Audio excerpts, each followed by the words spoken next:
Salve, senhores! Tudo bem?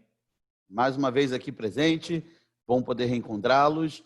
E, gente, já já a gente vai estar de volta, né? Vocês já devem estar acompanhando aí, as notícias pipocando, né? A flexibilidade começando a aparecer, né? Enfim, mesmo com toda a situação de pandemia presente. Mas, assim, vamos torcer, né? Para que a gente possa saudavelmente estar voltando, né? A gente acredita ali que dentro de poucos dias já conseguiremos estar de volta. E claro, qual a parte mais bacana dessa história toda? Estaremos de volta e com você focado mais do que nunca. Porque mesmo que a gente não goste de estudar à distância, uma coisa você vai ter que concordar comigo. A pessoa que conseguiu se manter esses quase 90 dias estudando, ela teve foco, ela teve obediência.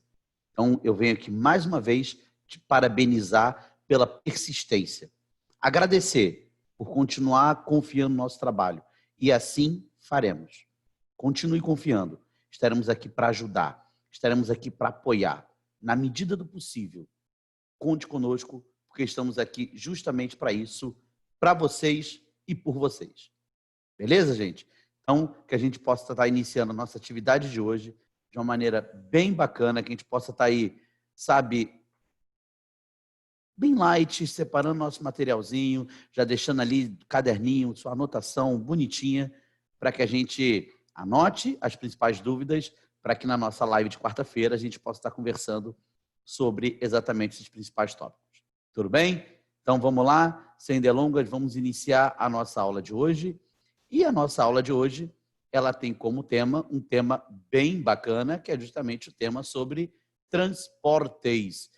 Veja, né, já que nós conseguimos falar sobre industrialização nos dois últimos vídeos, né, tivemos aí 2 vídeos pesados sobre industrialização brasileira, a gente dá sequência à nossa aula, falando agora sobre transporte, que, obviamente, para você entender a aula de indústria, passa exatamente por essa temática que é muito bacana de ser realizada.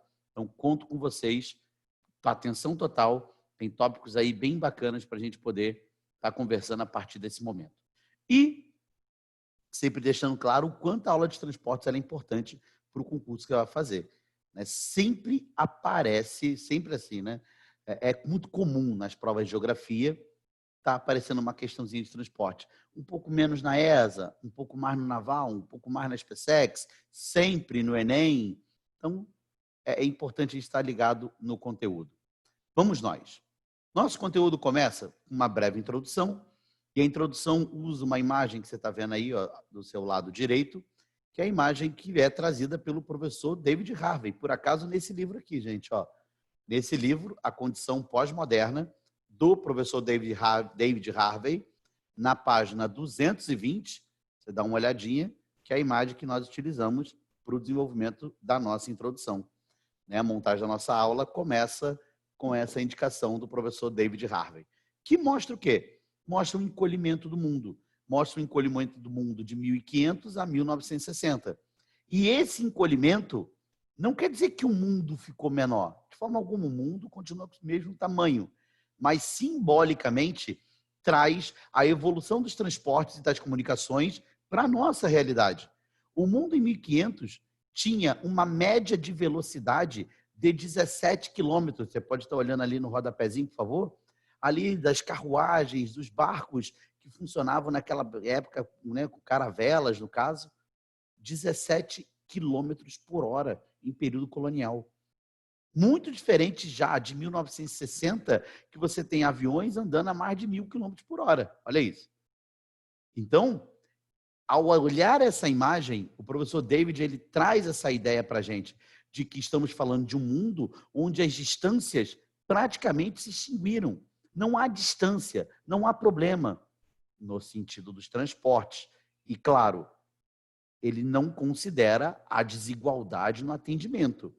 Então, é bom deixar sempre algumas ressalvas aqui, né? O professor David ele faz um apanhado geral, ele não avalia algumas peculiaridades, até porque ele é economista. Tá bacana? Então, a dinâmica dos transportes e comunicações ela é base para o processo de globalização. Então, você pode falar do processo de globalização, obviamente, numa escala mundo, numa escala Brasil, E o quanto o nosso país ele participa dessa relação global com o aumento do comércio internacional. E o aumento do comércio internacional só é possível no momento que eu vejo a evolução dos transportes acontecendo, a evolução dos meios de comunicação acontecendo. Sabe? O avanço a partir da década de 70, da terceira revolução industrial, é fundamental para que estas dinâmicas possam, sim, de fato, aparecer e possam contribuir para que você tenha cada vez mais essa aproximação que os transportes permitem conversar. Representa a circulação de fluxos materiais e fluxos imateriais. Acho que é tranquilo essa parte. Fluxos materiais, ser pessoas, produtos, matéria-prima, de uma maneira geral. Imateriais, capital, informação, mensagens que a gente envia, o uso das redes sociais, como nós temos hoje, faz muito parte desse processo dos fluxos imateriais. A evolução dos transportes gera a supressão do espaço pelo tempo. Supressão seria uma redução, uma eliminação do espaço pelo tempo, porque houve uma aceleração, o aumento da velocidade dos deslocamentos de pessoas, mercadorias, produtos, capitais, informações, etc. Sabe? Uma viagem que era feita da França aos Estados Unidos em 1900, que você levava 7 dias, essa viagem hoje você faz em 3 horas. Sabe? Uma viagem que você fazia do Rio de Janeiro a São Paulo, no período do Império, que seja. Sabe? Uma viagem que demoraria ali 7, 8, 10 dias, você faz em 45 minutos. 45 minutos, assim, atrasando. Né? Que, na verdade, tende a ser até mais rápido. Então, olhar essa questão dos transportes é olhar, assim, essa capacidade de aproximação para diversos setores, de acordo com o avanço técnico ao qual pertence. Dá uma olhada aqui nos meios de transporte. Essa é uma parada também que eu gosto muito de colocar na introdução da aula. A gente, quando fala em meios de transporte, o professor de geografia gosta de usar a palavra modal. São os modais de transporte. Beleza? E esses modais vão nos apresentar, veja bem, rodovias, ferrovias, hidrovias. Tá? Um caminhão usando 1 litro de óleo percorre a distância de 1 quilômetro andando com 30 toneladas, transportando 30 toneladas. Um trem com o mesmo litro de óleo percorrendo a mesma distância de 1 quilômetro carrega 125 toneladas. E um navio, com o mesmo litro de óleo, percorrendo a mesma distância de 1 quilômetro, carrega 575 toneladas de mercadorias.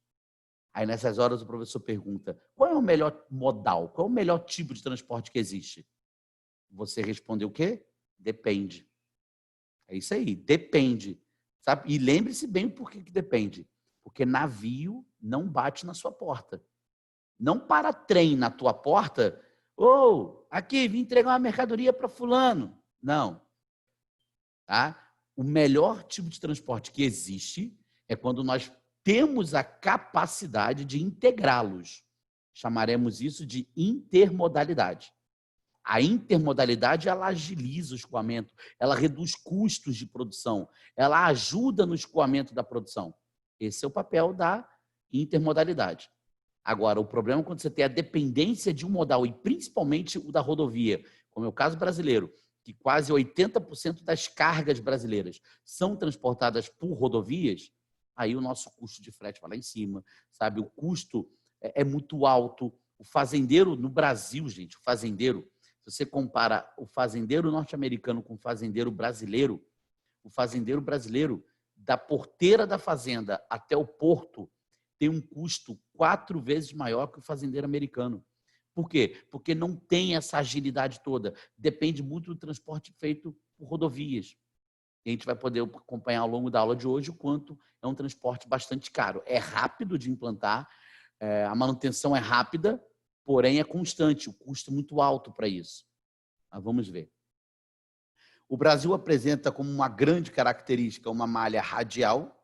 Além de ser uma malha divergente, a malha divergente significa que é pouco integradora. Isso é uma característica do Brasil também. Tá? A malha radial, ela liga um ponto central aos extremos do país. Isso pode ser de uma cidade, de um centro, enfim. Já deve ter ouvido falar em radial leste, radial sul, em São Paulo fala-se muito. Aqui no Rio de Janeiro tem a radial oeste. Mas por quê? Você está partindo do centro em direção a um determinado ponto. No caso das rodovias federais, né, BR começa com o número 0, são as BRs radiais, integram um ponto central com outras regiões. Esse é o papel que você tem com Brasília. Veja aqui a localização de Brasília e as BRs que fazem esse trajeto, fazem essa conexão. Exemplo, a BR-040, que liga Brasília até o Rio de Janeiro. Beleza? Intermodalidade, como havia prometido. Falar de intermodalidade é falar da integração que os modais apresentam. Olha ali, integração de 2 ou mais modais de transporte, agiliza o escoamento das mercadorias, o escoamento da produção e vai também ajudar no barateamento dos custos de produção. Tá bom? Por que vai baratear, gente? Porque você está integrando modais. Você está usando transportes, principalmente a ferrovia, a hidrovia com a rodovia, e você está conseguindo transportar um maior volume de mercadorias. A rodovia, ela é importante. O transporte rodoviário, ele é importante. Ele é ideal para curtas distâncias, não para longas distâncias. Então, se a gente consegue integrar esses modais, o custo, o barateamento, ele é muito grande e isso é uma característica que a gente tem que ficar muito ligado.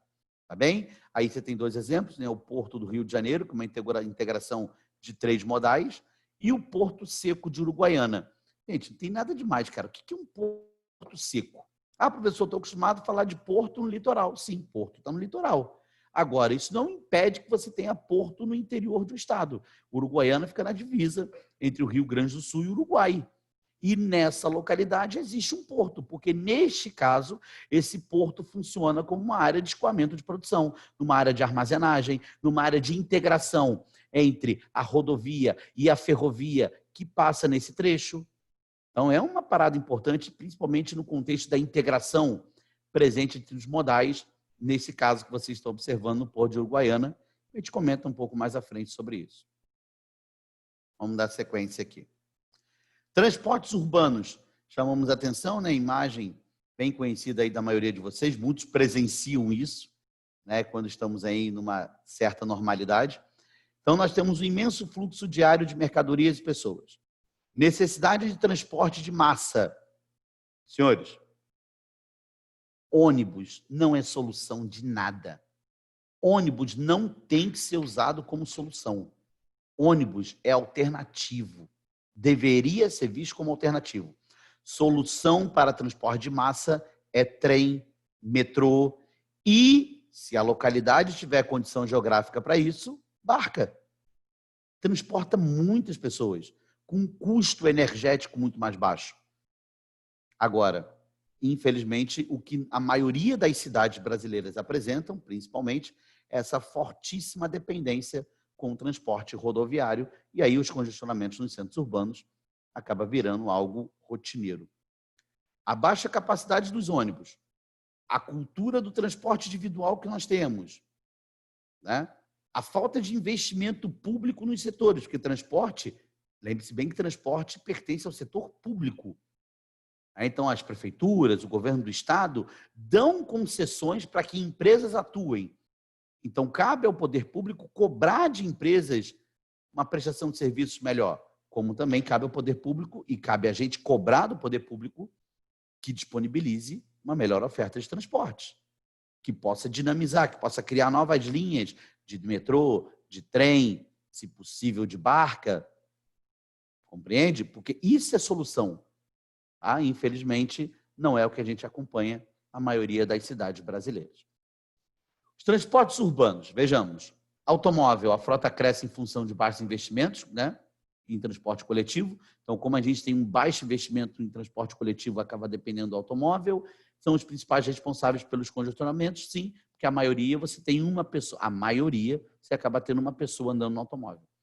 Então, ao invés de você ter um vagão de trem com não sei quantas pessoas, sabe, andando no ambiente em que você não tem ali um sinal de trânsito para parar, não, a gente acaba dando prioridade até pelos baixos investimentos que existem no transporte público. Cada um busca ter o seu próprio automóvel. Estamos falando de uma realidade Brasil, que não necessariamente é uma realidade mundo. Ônibus não é adequado para transporte de massa, deve ser complementar aos transportes de massa, deve ser visto dessa maneira, não como solução. e o grande problema que nós temos é que colocamos muitas vezes o ônibus como solução e não como alternativa. Moto, frota cresce com a necessidade de fugir de grandes engarrafamentos, né? Tem aí muitos alunos que usam moto justamente para fugir, pegam os corredores, né?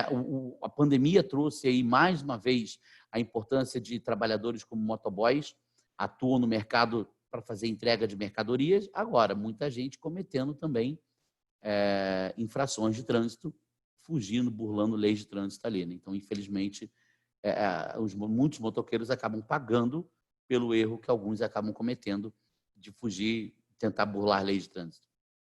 Trem metrô, ideal para transporte de massa, tem maior investimento nos países centrais, ou seja, os países menos envolvidos são mais dependentes das rodovias. O transporte subterrâneo contribui para a melhor circulação na superfície.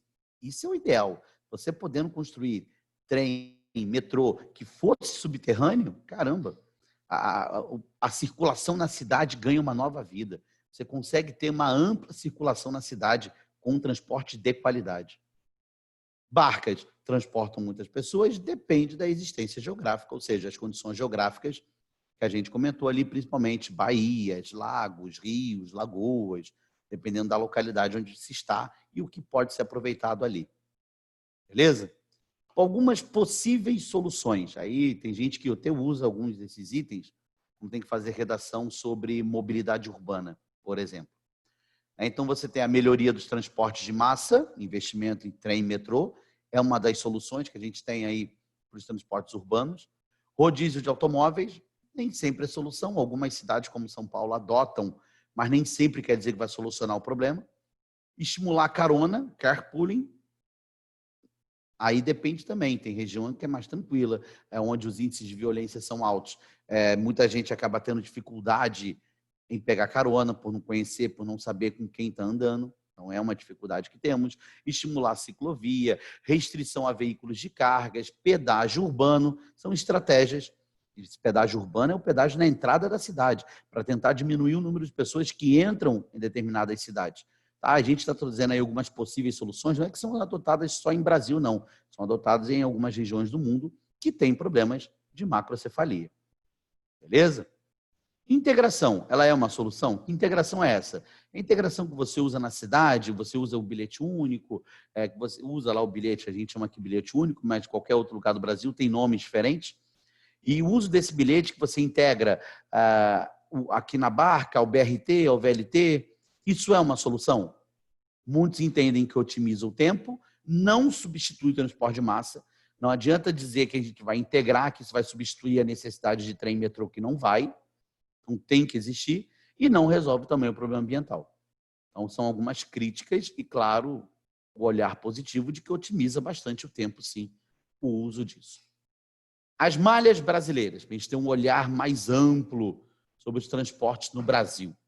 Então, nesse olhar mais amplo sobre os transportes, rodovias, priorizadas a partir dos anos 50, a gente toma até cuidado para falar sobre isso, por quê? Na verdade, quem começa a priorizar a rodovia é o governo Washington Luiz. Né? Em Vargas também já existe prioridade à rodovia. Inclusive, o Departamento Nacional de Estradas e Rodagens, o DNR, é criado na era Vargas. Tá?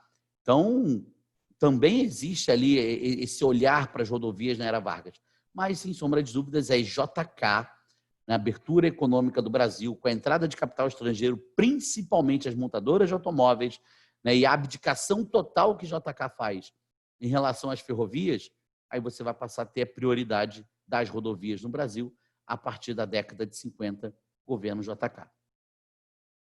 Temos atualmente necessidade de ampliação de vias de integração, principalmente a integração deste modal com os demais modais, vários trechos em péssimo estado de conservação, vários trechos. Né? Infelizmente, é uma das coisas que nós falhamos bastante, é o cuidado com esse tipo de modal. Então, o custo ele acaba ficando muito mais caro. E o que eu coloquei a operação tapa-buraco ali? Presta atenção. Infelizmente, o transporte rodoviário, como ele é rápido de ser implementado, ele é usado como medida eleitoreira. Então, você pode acompanhar que na maioria das cidades brasileiras, quando você está chegando próximo a período de eleições, políticos locais, políticos regionais começam, se não a criar uma área asfaltada, pelo menos fazer tapa-buraco. Quer pegar, é isso aí que você está imaginando, ir lá no asfalto que está esburacado e colocar uma camadinha de asfalto para tentar diminuir o problema. Essa operação tapa-buraco, você tem ali um resultado rápido de 1, 2, 3 semanas, passa o período eleitoral e aquilo tudo fica esquecido, as promessas, infelizmente, não são cumpridas no cenário em que nós temos aí o atual estágio político brasileiro. As ferrovias, forte crescimento a partir do período Mauá, 1850, também comentado na aula de indústria. Vamos até a década de 50, período JK, que faz essa transição. Ferrovia, gente, olha, cara, é ideal para carga, sabe? A gente reduziria demais o custo do frete das mercadorias se usássemos mais as ferrovias. O problema é que usamos muito pouco. O uso das ferrovias no Brasil são precárias, a gente não usa adequadamente. Obras do PAC, Programa de Aceleração do Crescimento, retomam investimentos ferroviários, isso nos governos Lula e Dilma, foram algumas obras que foram retomadas no Brasil para a construção de ferrovias. Posso citar aqui alguns exemplos do tipo a construção da linha 4 do metrô no Rio de Janeiro, no período dos Jogos Olímpicos, ligando Zona Sul à Zona Oeste. A Transnordestina, que é uma ferrovia que liga o interior do Nordeste, chegando até o Porto de Suape, em Pernambuco. A ferrovia Norte-Sul, ligando ali o estado do Mato Grosso até o norte do país. Então, foram obras que foram iniciadas já nesse período do PAC e, claro, com intervenção do Estado nesse momento, o Estado atuando diretamente para a construção dessa infraestrutura. Projeto de trem de alta velocidade no Brasil. Impressionante comentar sobre isso, né? A gente tem um projeto de trem de alta velocidade aprovado desde o final dos anos 80 e a gente não implementa no Brasil. Seria implementado entre São Paulo, Rio e Campinas. E fica imaginando, gente, eu tenho alunos aí que serão aprovados nas PSECs, por exemplo, vão estudar em Campinas. Hoje, a viagem do Rio a Campinas, em média ali de 6 a 8 horas de viagem, para imaginar se nós já tivéssemos um trem-bala entre essas duas cidades. Sabe? A gente levaria, no máximo, do Rio até Campinas, 1h30. Ou seja, uma viagem que você leva 6, 7 horas para realizar, poderia ser feita tranquilamente em 1h30. Absurdo isso, não é? Absurdo, absurdo. E além, claro, de integrar as grandes cidades brasileiras que passam nesse trajeto todo. É só São Paulo, Rio, Campinas. Lembre-se que a gente passa ali numa área conurbada próxima ao eixo da Dutra. Então, inúmeras cidades com certeza se desenvolveriam a partir do investimento nesse tipo de modal. Hidrovias, diversos rios de ampla navegabilidade, mas de pouca utilização. Os rios possibilitam a integração tanto entre regiões como internacional. A gente pode pegar aí o exemplo do Rio São Francisco, que integra a região Nordeste com a região Sudeste. Ele nasce em Minas Gerais. Poderia ser mais usado na integração dessas regiões? Acaba não sendo. Os próprios rios na bacia amazônica são capazes de integrar-se com outros países da América do Sul. A bacia do Paraná, no sul do Brasil, que é a nossa principal hidrovia, chamada Hidrovia do Mercosul, né? E a hidrovia do Tietê-Paraná, o nome correto é Hidrovia Tietê-Paraná, chega até a Argentina, na cidade de Rosário. E a gente não utiliza como deveríamos utilizar esse modal, até porque é um modal de baixo uso, apesar da adequação. A gente poderia usar mais esse transporte, porque transporta mais mercadorias com um custo muito mais baixo. A navegação ela é restrita por hidrelétricas sem eclusas, ou seja, o ideal é que você tenha a construção de eclusas para o uso do transporte. Sem eclusa, em áreas onde você tem rios encachoeirados, fica difícil você usar para transporte. Aerovias, aeroportos, aumento do número de usuários da aviação civil, sim, nos últimos anos aumentamos bastante no Brasil esse uso. Competição entre empresas facilita pagamento, não só facilita pagamento, como flexibiliza horários de viagem, né, flexibiliza valores. Muita gente que paga passagem bem baratinha, comprando com antecedência, para viajar na madruga. Essa é uma alternativa bem bacana. Cresceu o uso da aviação agrícola, né? Fazendeiros comprando seus próprios aviões, o uso da aviação para fazer lançamento de fertilizantes, agrotóxicos sobre a vegetação também acontece. Falta de estrutura de controle de voo. A gente precisa melhorar no Brasil nossa estrutura de controladores de voo. E vivemos uma fortíssima crise aérea entre os anos 2006 e 2007, que levou à falência de uma das maiores empresas do Brasil, a Varig, na época. Tá bom? E, claro, tem um lado positivo nessa história, que foi o aumento da concorrência. O aumento da concorrência fez com que o preço das passagens baixassem bastante.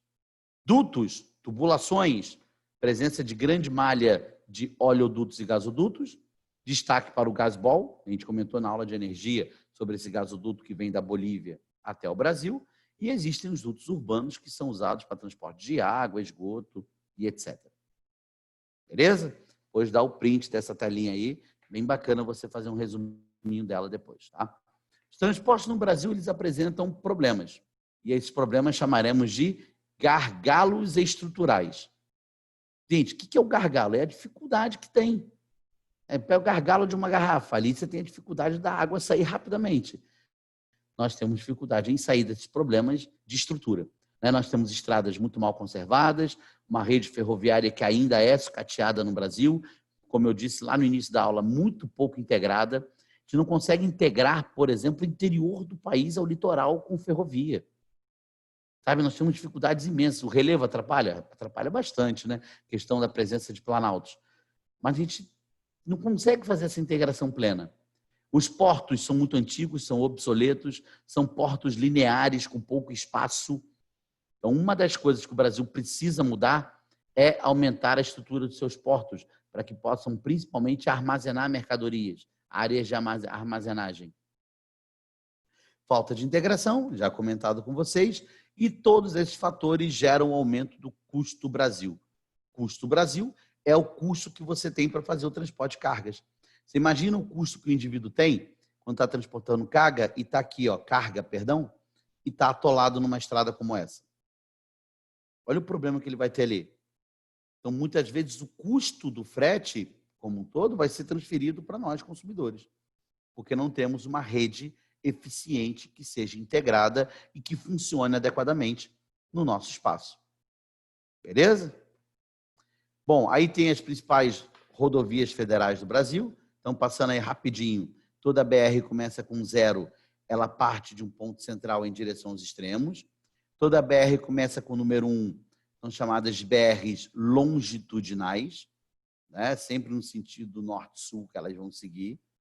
BR número 2 são as BRs transversais, ligam o Brasil no sentido leste-oeste.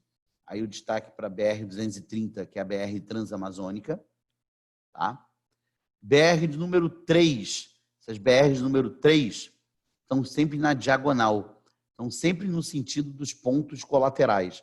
Então, vai, por exemplo, do sentido de nordeste a sudoeste, ou ela vai de noroeste a sudeste.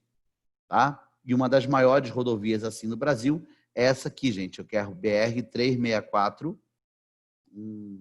354, uma parada dessa. Depois eu confirmo depois para vocês. Mas é a BR que liga, por exemplo, a cidade de São Paulo, a região de São Paulo, uma cidade lá próxima chamada Limeira, e vai até o Peru. Tá? Essa BR aqui, uma BR bem importante, que ela chega até o Acre, tá? E do Acre, claro, tem a conexão com os estados peruanos. Beleza? Peruanos e bolivianos, obviamente. Beleza? Mas principalmente chegando no Peru. Perdão. E a BR começa com o número 4, são as BRs de ligação. BR de ligação é aquela BR que liga uma BR a outra BR. Transporte rodoviário. Cara, assim, quadro, resumo, o que eu preciso saber, né? Sem delongas. Implantação rápida e barata, transporte rodoviário tem isso. Custo de manutenção é muito elevado, né? Nós temos no Brasil intenso uso, baixa qualidade do asfalto, nosso clima, um clima tropical que tem um período de estação chuvosa, e essa estação chuvosa ajuda no desgaste do asfalto, por isso que você tem muitas vezes estradas muito esburacadas. O custo de operação, ele é elevado, custo de operação bastante elevado. Flexibilidade, porta a porta, é uma vantagem. Ele é muito flexível. Caminhão sobe morro, parceiro. Caminhão entrega produtos, quando permitem, né? No morro, na favela. Problema que leva pouco volume de carga e ele é adequado para distâncias de até 500 quilômetros. O ideal é que você use transporte rodoviário até, no máximo, estourando 500 quilômetros. Tá bom? Transporte ferroviário, implantação cara, custo de manutenção e operação baixo. Se lá na rodovia a gente leva ali uma média de 5 a 6 anos para fazer manutenção, na ferrovia você leva 40, 35 anos para fazer. Então, a manutenção é muito baixa, a operação é muito baixa, tem menor consumo energético, consegue levar uma alta quantidade de carga. E tem um problema, ele é pouco flexível. Ele não é tão flexível como a rodovia, né? E é o ideal para longas distâncias. Tá? Aqui, de novo, eu coloco comentário sobre o Porto Seco. Lembra lá de Uruguaiana? Então, Porto Seco são centros de integração intermodal. Normalmente, como o Porto Seco, integra 2 modais, que é a rodovia e a ferrovia. Beleza? Nesse caso, Porto Seco não pode ter nada de água próxima ali, né? Lago, baía, lagoa, nada disso. Armazenagem e carga é a função desse porto, ele faz a armazenagem e faz o carregamento de mercadorias. A implantação e a manutenção não são baratas e a passagem promete um preço elevado.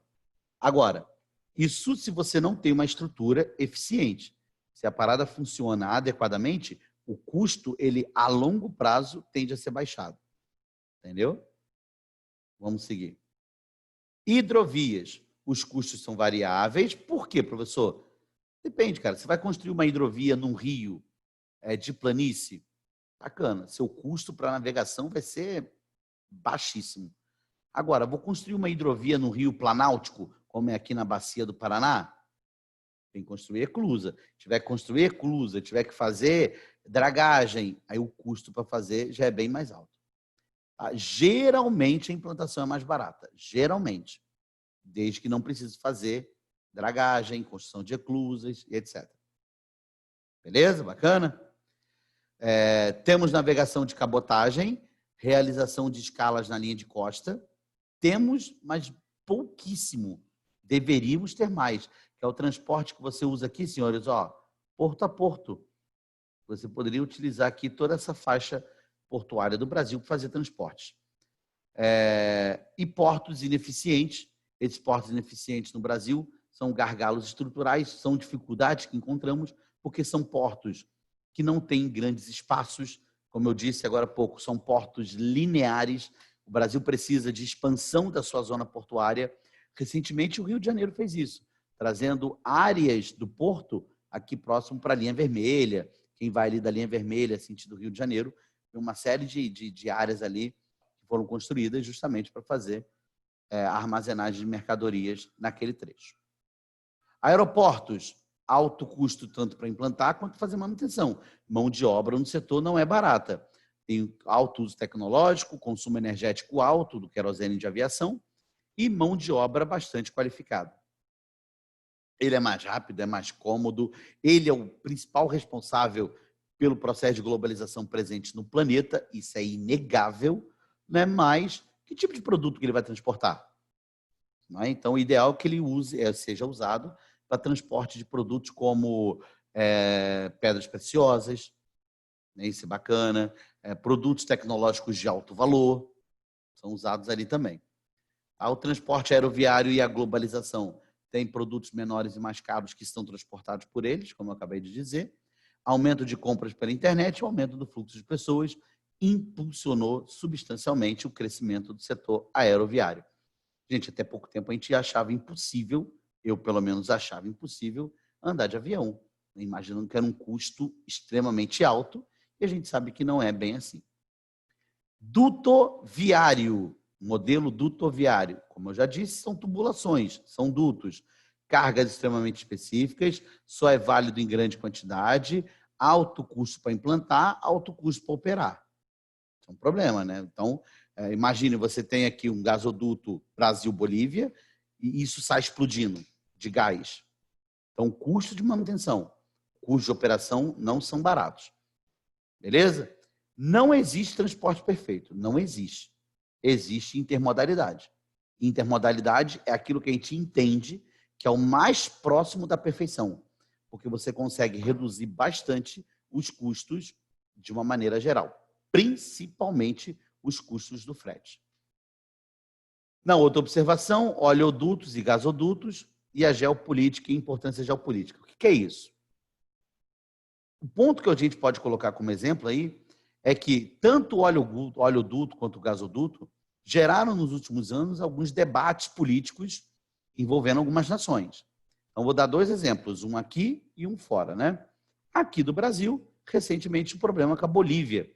É o que o governo boliviano nacionalizou a Petrobras em território da Bolívia, até que o Brasil fosse negociar e aceitar fazer reajuste sobre o valor do gás natural explorado lá. Nós vimos isso na aula de energia.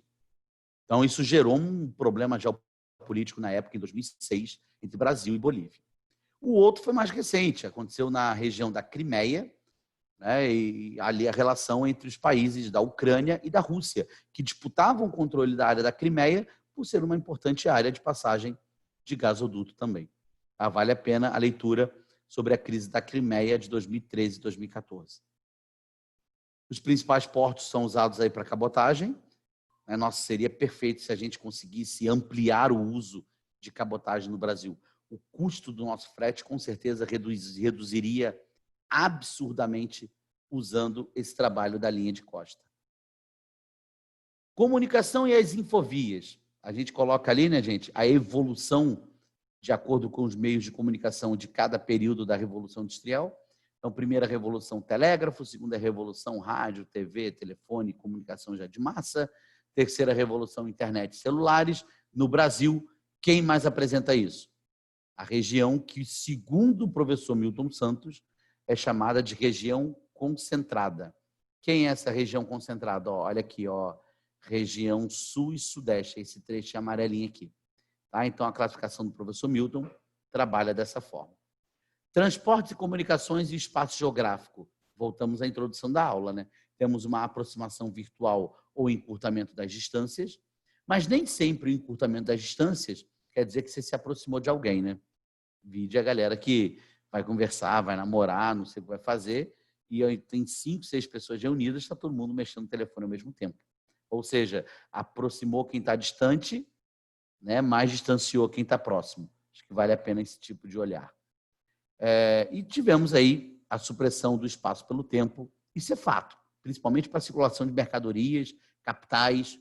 Né? Quando você abre seu aplicativo e vai comprar produtos chineses do AliExpress, do Wish, você faz bastante isso.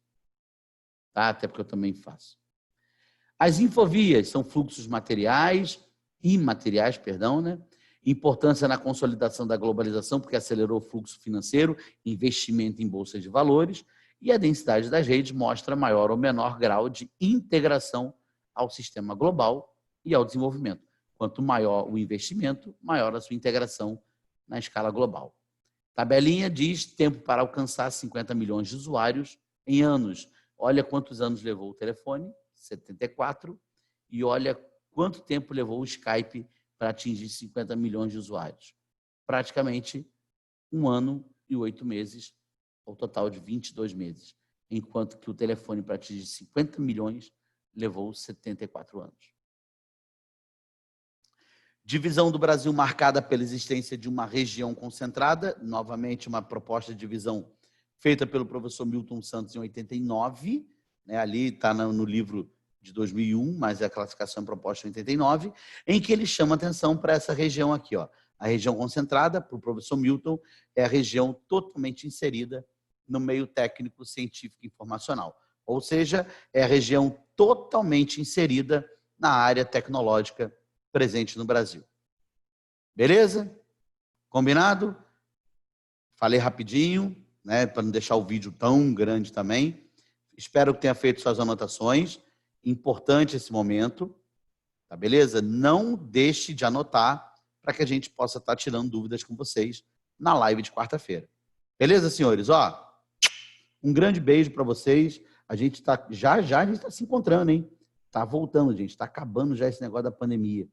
Aí vamos torcer, vamos fazer aí, quem acredita, né, na sua divindade, enfim, faça seu pensamento positivo, sua oração, para que tenho certeza que esteja tudo certo com a família de vocês, com todos, e que a gente possa voltar o quanto antes.